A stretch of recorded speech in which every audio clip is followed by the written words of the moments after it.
Buenos días. Hoy es lunes. It's Monday. It's the start of another week of Community Spanish. I think this is either week 3 or 4 at this point. So thank you for tuning in. We've got, of course, a lot of good materials, a lot of content coming for you this week. In addition to the videos, we have also live on our website, rolalanguages.com, our Facebook Live webpage, which will have has the videos, also has some extra materials that we prepared so you can practice all the things you've been learning with us. So we have some extra worksheets there for both for the children's Spanish, for the adult Spanish, for all the things we're covering. We are making these worksheets so that you have more materials to practice with. So please feel free to check those out. Please like and share the videos. Let us know what you liked. Let us know if you have any ideas of things that you want us to teach. We have a suggestion box on our website on that Facebook Live page I mentioned. So if you have any requests about something you want to learn about, please feel free to write us a note there and let us know what you want to learn. So, okay, so without further ado, we have our first lesson of this week. And it's definitely more a basic lesson, so kind of for those introductory 1 students. And today we're going to talk about gender in Spanish. For many of us who are native English speakers, this concept is a little bit kind of mind-blowing at first, because in English we don't have gender, like you don't have feminine things and masculine things. Everything is just kind of gender neutral. So this is a kind of a brand new concept for those of you who are learning Spanish, but it's also applicable for many other of the Romance languages, and not even just Romance languages. There are other languages too that have this concept of feminine things and masculine things. So it's useful whether you're learning Spanish or whether you're learning French, Italian, Arabic. You know, there are lots of other languages that have this concept of gender. So we're going to look at it today, specifically in the context of Spanish, but again, it can be applicable to other languages too. So I am going to share my screen with you so you can see the material. So speaking again about gender in Spanish is género.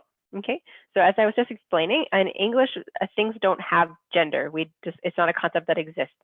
But in Spanish, and like many other languages, everything is either masculine or feminine, like a kind of boy or girl versions of everything. So it can be a person. I think that one is what makes most sense for people, because we do have a concept of that in English. But for all objects and animals as well, these also all have gender. So I wanted to take a look at some of the common patterns for this, so that you can start learning some things, and that way when you look at a word, even if you don't know the word, you have a better shot at guessing if it's a masculine word or a feminine word, so you can use it correctly yourself. So even if you don't know what this word means, there are some tricks you can learn to help you know which ones are masculine, which ones are feminine. So, and of course, after we do this, we're going to have to practice together. And then I'm going to upload some more content for you on the website so you can practice more if you'd like.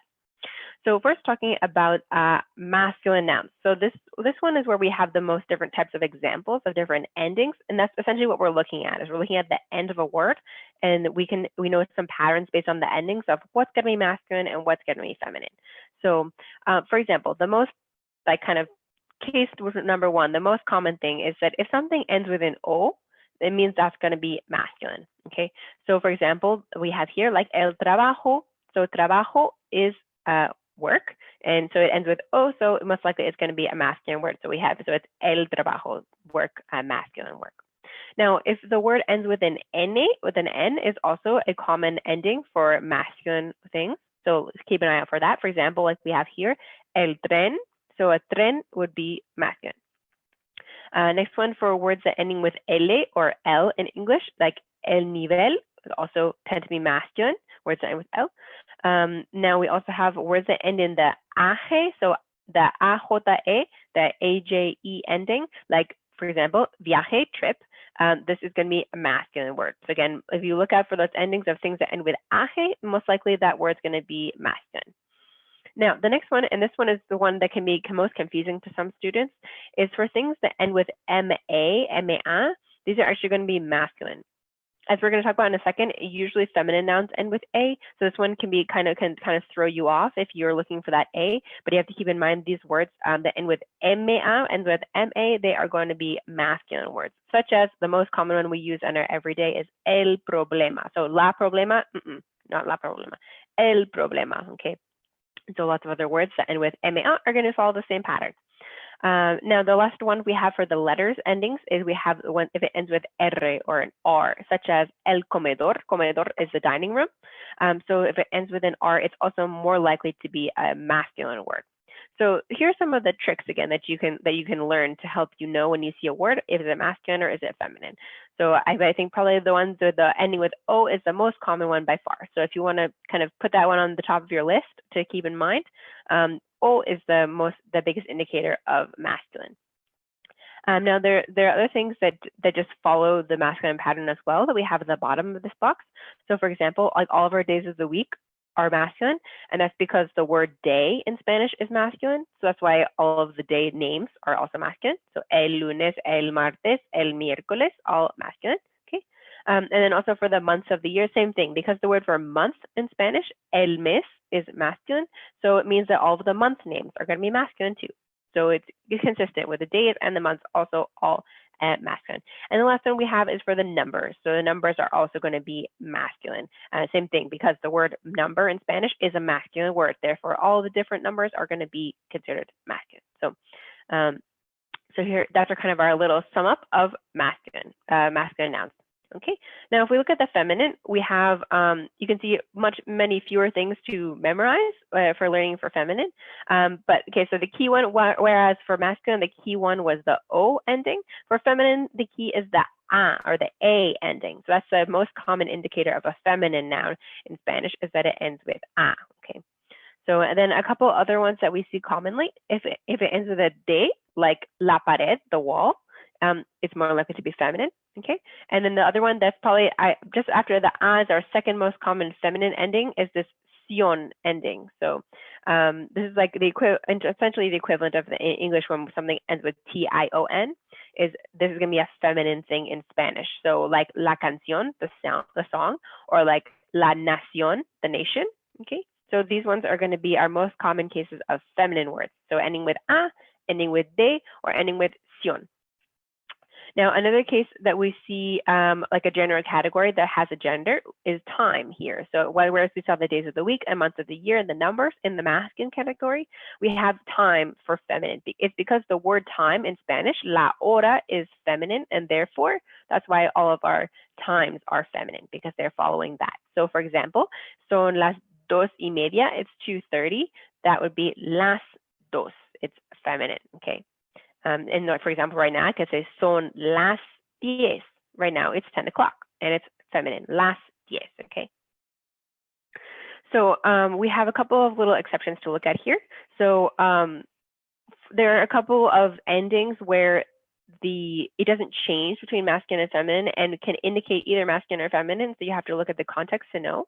So for example, there's some professions that end with this ista ending or the ante ending. So for example, a cantante is a singer. Okay, so now this one, it always ends cantante. It doesn't matter if it's a feminine, as a woman singer or a man singer. They're both called cantante. But the thing that will tell us if it's masculine or feminine is if we see el cantante for masculine or la cantante for feminine. So, but the ending ante will actually not tell us something about the gender. We need to look at some other details, some other context. And same thing with things that end with ista, like artista. So artista, it's always artista. Like there's no artisto for a man and artista for a woman. It's always artista.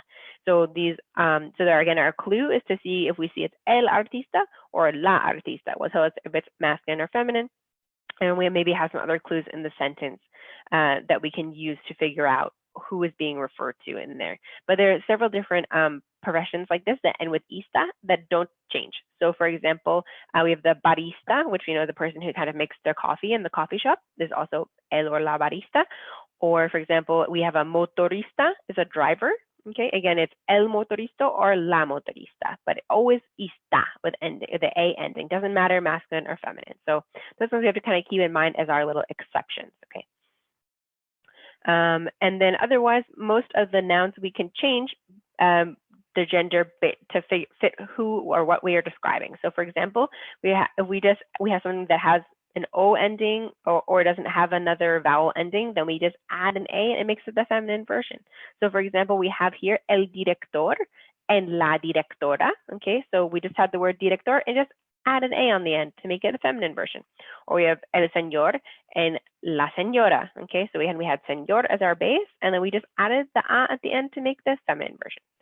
Okay, so we can kind of see the big overall message. If you take home one thing from this lesson today, is that O is masculine ending and A is feminine ending. So again, there are some exceptions to that, but that's probably, again, the biggest takeaway. If I want you to learn one thing from this lesson, it's that. Okay, and this one we can kind of interchange an O ending for an A ending instead of just adding an A like we did in director and señor. This one, if we have something that ends with O, we can just change the ending to A. Okay, so like this one, el ingeniero, the engineer. Okay, ingeniero, and then we just change it to ingeniera to make it feminine. Okay, so we just swap the O for the A. Okay, all right, so now most important, let's go do some practice. Okay, so we're actually going to go to this exercise to try together to look at the endings and then decide if it's masculine or feminine. Okay, so to try and remember some of these patterns that we looked at. So I'm going to help fill it out with you. So again, please feel free to leave, to put in the comments what you think, and I will try to check those, or you can just do it in your own head or whatever works best for you. So, okay, so for número uno, we have the word oso. Okay, oso means bear in Spanish, okay, like the animal. Okay, so now based on this one, what do we think was going to be the gender? If it's oso. Okay, so we have the O ending. So again, our number one takeaway from the lesson, if it ends with O, it's going to be masculine. So we have el oso, the bear, el oso. Okay, next one, número dos, we have batalla. Batalla, which is a battle. Okay, so now based on this one, what do we think? Is it going to be el or la, masculine or feminine? If it's batalla. So again, we have the A, again, for our number one takeaway lesson from our takeaway point from this lesson, is that if it ends with A, it's going to be feminine. So we have la batalla, the battle, feminine. Okay, next one we have is crimen. Crimen means crime in Spanish, so crimen. So based on what we learned above, what is it going to be, el or la crimen? So remember the N ending with the N ending is going to be masculine. So we have el crimen, the crime. Okay. Okay, número cuatro, we have the word poema. Poema. So masculine or feminine with poema?